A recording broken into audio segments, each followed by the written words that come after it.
So what's up, you guys? So I made a video about an hour ago about the Crown Vic and the truck. So it's loading at the moment, so I don't know how long it's going to take to post, but I was bored and decided that I wanted to debadge the truck. I know that I said I might sell it, but there are some badges that I want to replace on this truck, so I might just put a 5.7 badge back on it, and I've already found one that I liked. I'll take the 4x4 badge off. The front and rear emblems I am going to replace. I know that they're double-sided taped on, so that one's going to be replaced with a black one, and then the front one will be replaced. But I've already done the driver's side, as you can see.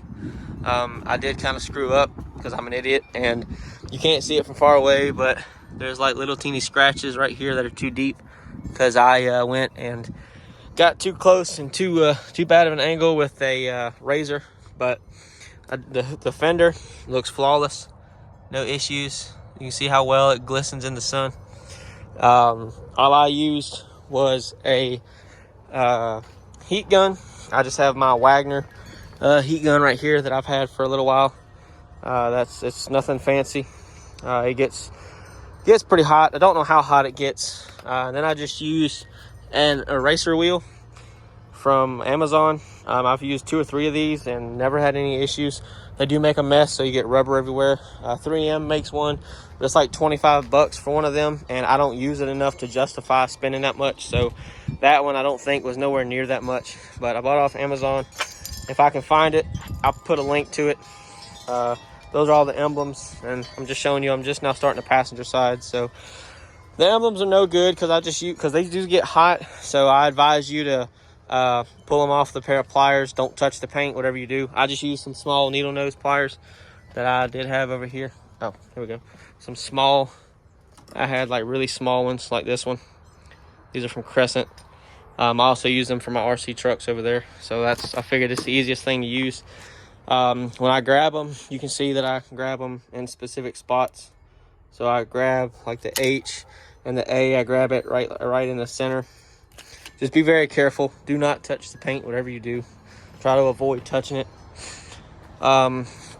Especially if you're doing this on a brand new vehicle. My truck's not brand new, but you know, you need to still be careful regardless. I also still need to take off this nasty protective plastic that they put on the door seam or on the door, the edge of the door. It just keeps you from dinging other people's shit when you get out and get in and out of it. And if you park too close to somebody or whatever, you can see that it's just like the clear bras that people put on their cars and they put on the sides of the vehicles. That's pretty much exactly what this is. It's just a door edge protector. The factory, I believe, puts that on. I also want to take off all this shit because you can see it's coming off pretty bad. It's just probably just taped on or something. So I'll probably just have to roll it off of the edge and pop it off, because once I do that, it's not going back on. I will have to take this strip off though, so I'll get that off and it'll look a lot better, I'm sure. But and then also when I got done with that, I went and cleaned it up, made it nice and clean, and then I went and polished it and buffed it. So I used the Meguiar's Ultimate Compound, and then I used the Ultimate Polish, and I have the Griot's Garage 6-inch orbital buffer, and I have their white pad, their white wool pad, and then their orange polishing pad or buffing pad, whatever you want to call it, correcting pad. And as you can see, the fender turned out better than the door, but you can see it's like crystal clear. You can see your reflection. You can see all the metallic in it. So like I said, I'll be getting rid of that. I'll be putting just a normal, I'll probably putting a normal 5.7 badge on it. I want to put it on the hood, but I think it looked kind of goofy on the hood, and I don't really want to put it back on the fender, so I may not even put another one back on it. But you can see all the scratches, and that was my fault. So nothing I can do about it now. It's over and done with, but I'm making sure not to make the same mistake on the other side. So, and then I'll do the back as well. So I just like a nice clean vehicle with no badges, no door molding, no nothing like that. I want to take the Ram emblem off the tailgate, but you can't because there's an indentation or a recess where this emblem actually goes. So even if you take it off, there's still going to be an indent where the emblem's supposed to go. So you're kind of stuck with that. So anyways, that's pretty much it. I just wanted to show it. You know, just be careful.